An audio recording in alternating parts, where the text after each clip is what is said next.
ब्रेकनंतर घेऊयात राज्याचा देश विदेशातील बातम्यांचा वेगवान आढावा।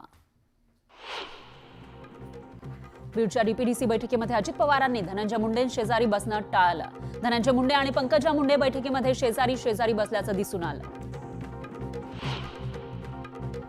माझी कामाची पद्धत वेगळी आहे, त्यामुळे वेडं वाकडं काम सहन करणार नाही। जिल्ह्यामध्ये दर्जेदार कामं झालीच पाहिजे असा थेट इशारा अजित पवारांनी दिला।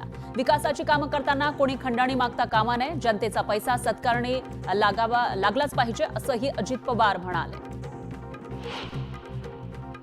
बीड जिल्हा सध्या सातत्यानं चर्चेत आहे। जिथं तथ्य असेल तिथं संबंधितांवर कारवाई करणार, तथ्य नसेल तर कारवाई करणार नाही अशी प्रतिक्रिया अजित पवारांनी दिली।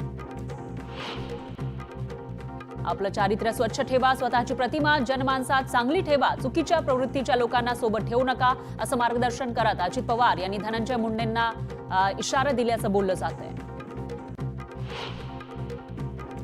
काम करताना मी जातपात बघत नाही, चुकीची कामं झाल्यास मकोका लावायला मागे पुढे बघणार नाही, चुकीचं वागल्यास कोणाची गय केली जाणार नाही, कारवाई केली जाणार असा सज्जड दम अजित पवारांनी कार्यकर्त्यांना दिला।